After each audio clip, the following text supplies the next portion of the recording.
Hello दोस्तों, नमस्कार। Rura biology classes में सभी बच्चों को स्वागत है। बच्चों, आज हम एक बहुत ही इम्पोर्टेंट टॉपिक पर चर्चा करेंगे, बात करेंगे। और जिस टॉपिक के माध्यम से कई ढेर सारे प्रश्न बोर्ड या अन्य एग्जाम में पूछे जाते हैं, जिस टॉपिक का नाम है प्रोटीन। आपको मालूम होना चाहिए कि प्रोटीन क्या है, प्रोटीन से क्या लाभ है और क्या हानि है।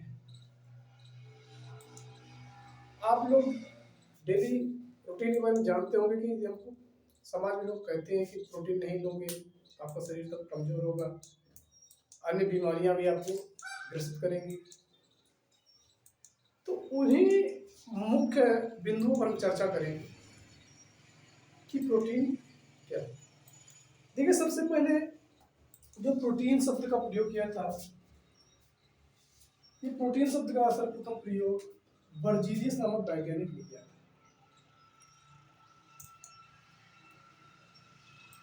प्रोटीन शब्द का सर्वप्रथम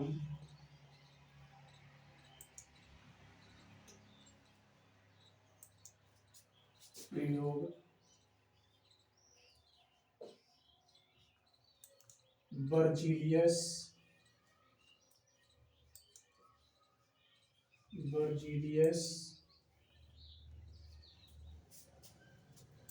वैज्ञानिक ने किया।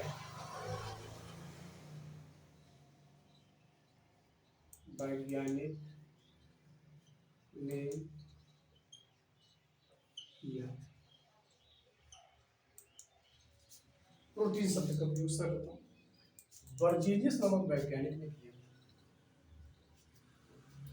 अब जो आपका प्रोटीन है,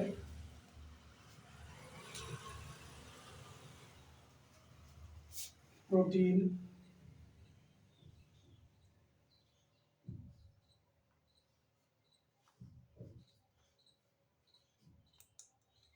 प्रोटीन एक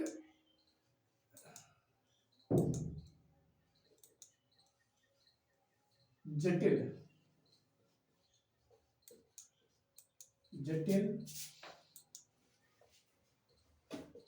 कार्बनिक पदार्थ है। प्रोटीन क्या है? प्रोटीन एक जटिल कार्बनिक पदार्थ है। कैसे? जटिल कार्बनिक पदार्थ है जो जो 20 प्रकार के जो 20 प्रकार के अमीनो अम्ल 20 प्रकार के अमीनो अम्ल से मिलकर बना होता है।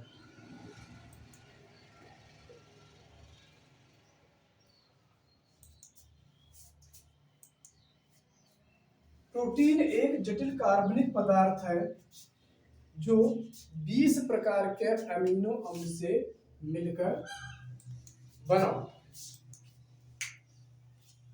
अब इसके बाद क्या?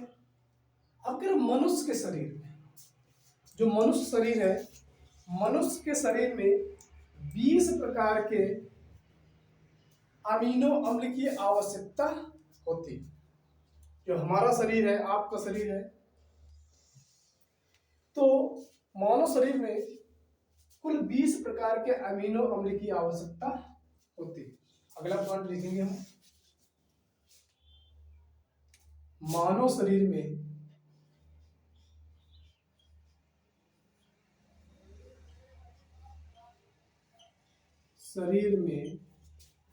कुल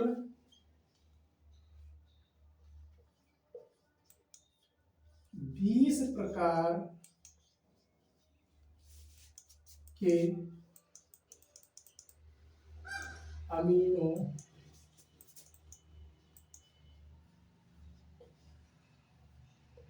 अम्ल की आवश्यकता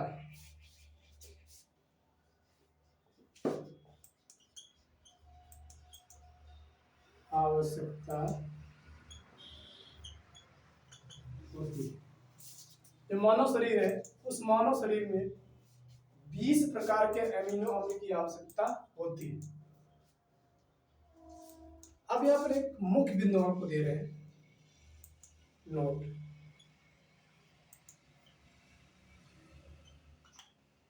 मुख्य बिंदु ये है, एक कार्यशील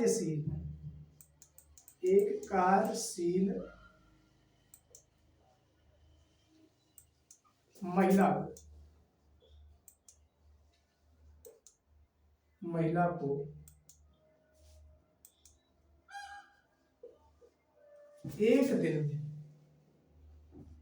एक दिन में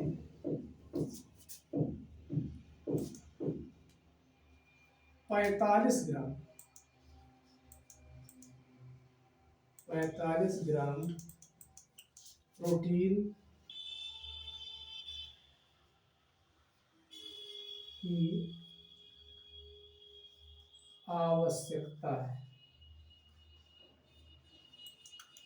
क्या है?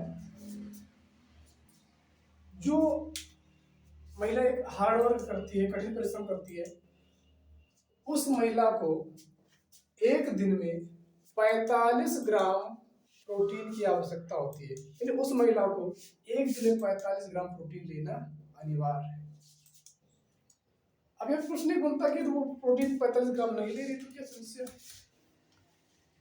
यदि वो महिला 45 ग्राम प्रोटीन नहीं ले रही एक दिन में तो क्या समस्या है?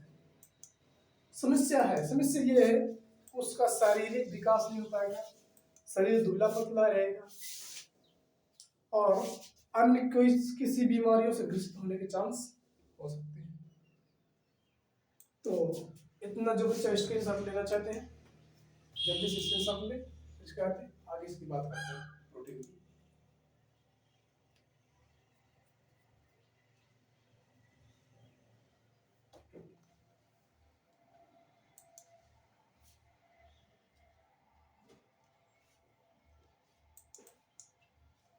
ले लिए स्क्रीनशॉट? अब देखो,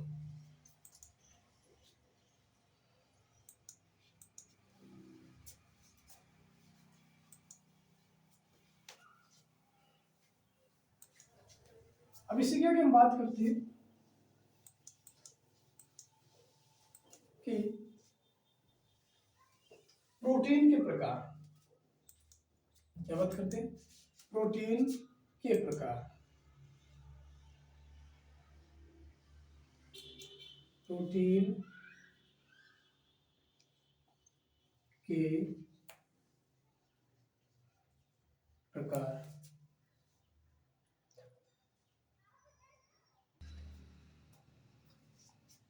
प्रोटीन के प्रकार। तो प्रोटीन आपके 3 प्रकार के होते हैं। प्रोटीन 3 प्रकार के होते हैं, नंबर 1, नंबर 2 और पहला है सरल प्रोटीन। सरल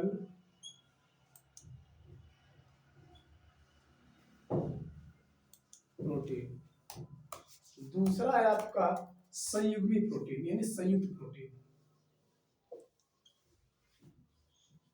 संयुक्त प्रोटीन। तीसरा है आपका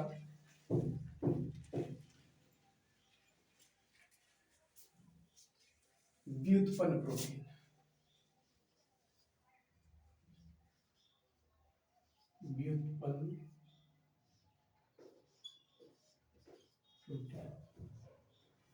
इस प्रकार से प्रोटीन के 3 भागों में बांटा गया है। पहला सरल प्रोटीन, दूसरा संयुक्त प्रोटीन, तीसरा है आपका व्युत्पन्न प्रोटीन। अब इसमें से इन सभी का उदाहरण अलग अलग है और सभी प्रोटीन्स की परिभाषाएं अलग अलग है। तो हमें एक एक करके सीधी बार जानकारी प्राप्त करते हैं। जो हमारा पहला प्रोटीन है वह है सरल प्रोटीन।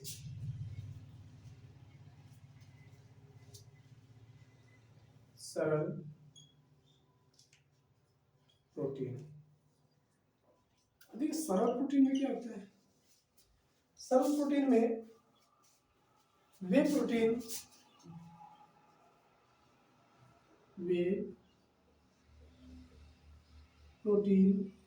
जो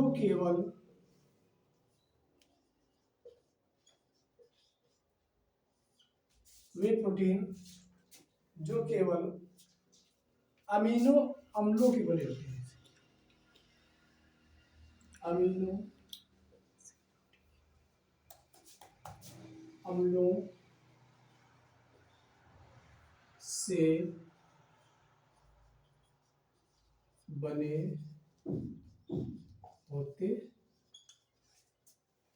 होते हैं।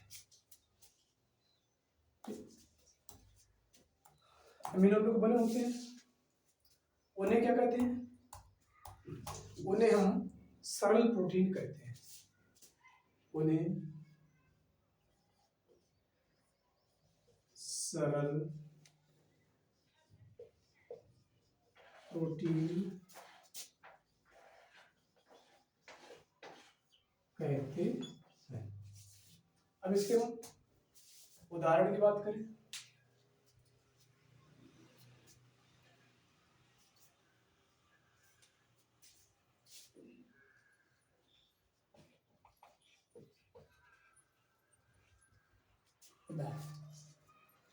अब जो हमारा सरल प्रोटीन है इसका उदाहरण है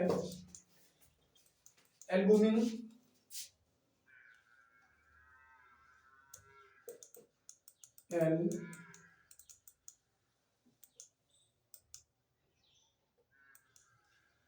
एल्ब्यूमिन्स,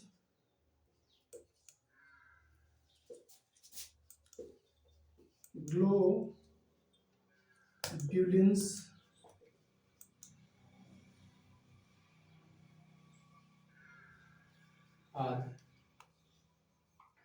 ये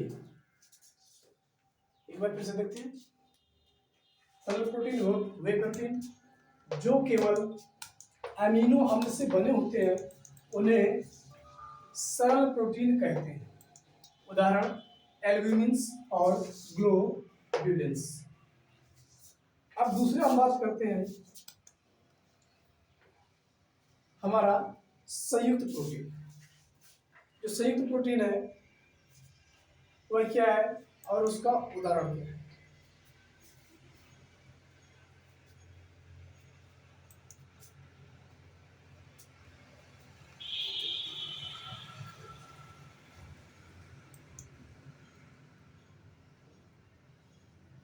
जो बच्चे स्क्रीनशॉट लेना चाहते हैं स्क्रीनशॉट ले सकते हैं।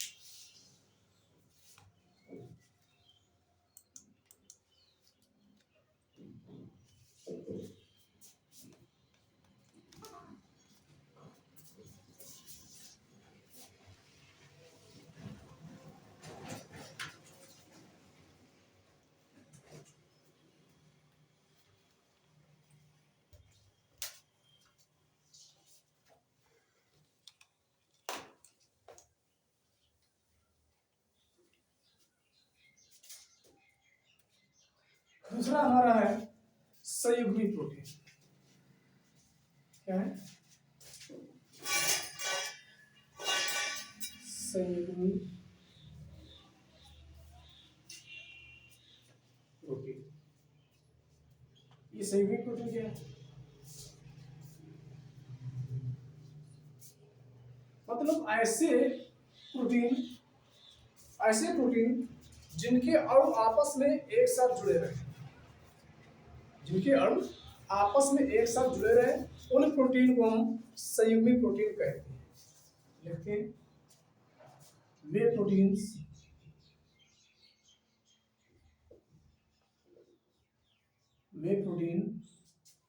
जिनके अणु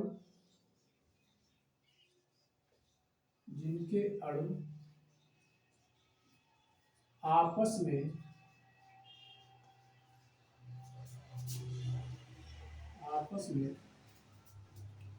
जुड़े रहते हैं।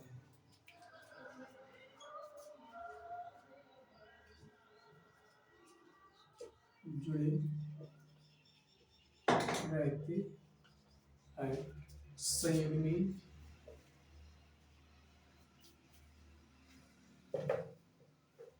प्रोटीन कहलाते हैं।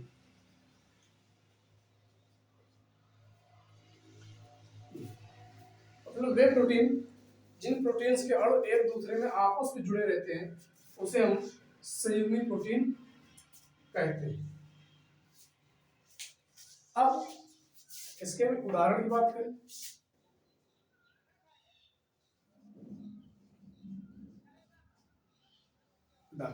संयुग्मी प्रोटीन के उदाहरण है ग्लाइकोप्रोटीन्स। क्या है? ग्लाइकोप्रोटीन्स।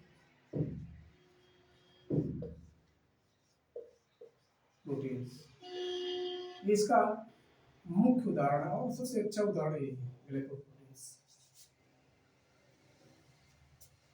और जो हमारा लास्ट है वह है आपका व्युत्पन्न प्रोटीन।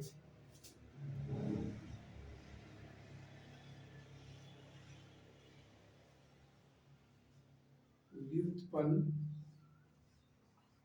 प्रोटीन। अब इसके नाम से आपको समझ में आ रहा हो कि किस प्रकार का प्रोटीन है। वे प्रोटीन्स लिखेंगे, वे प्रोटीन जो जटिल क्रिया के माध्यम से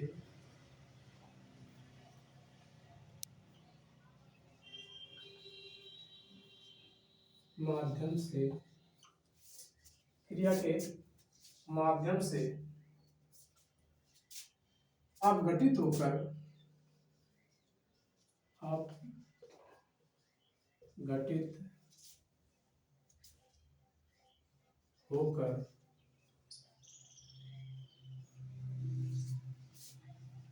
बनते हैं।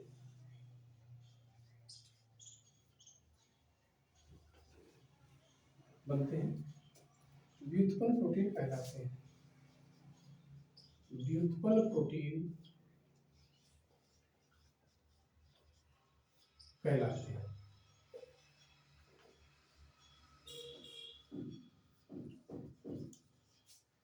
अब इसके कुछ उदाहरण भी हैं व्युत्पन्न प्रोटीन के, जैसे प्रोटियॉन्स। उदाहरण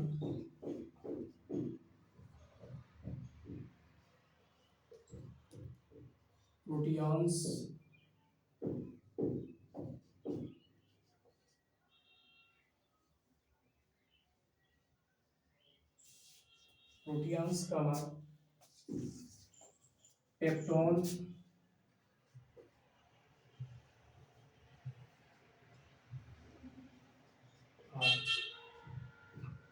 ये क्या है? ये व्युत्पन्न प्रोटीन के उदाहरण है, प्रोटियॉन्स और पेप्टोन।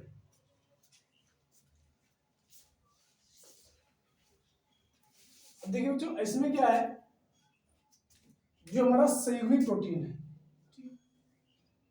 इसमें आपस में जुड़ते हैं और इसमें क्या होता है, इसमें और एक दूसरे से क्रिया करते हैं। तो इस प्रकार से प्रोटीन का टॉपिक था। और जो बच्चे पहली बार हैं चैनल पर, वो चैनल को सब्सक्राइब करें और कमेंट के माध्यम से कोई प्रश्न हो आप पूछ सकते हैं, और लिंक डिस्क्रिप्शन में दिया है, उसके माध्यम से भी आप प्रश्न पूछ सकते हो। धन्यवाद।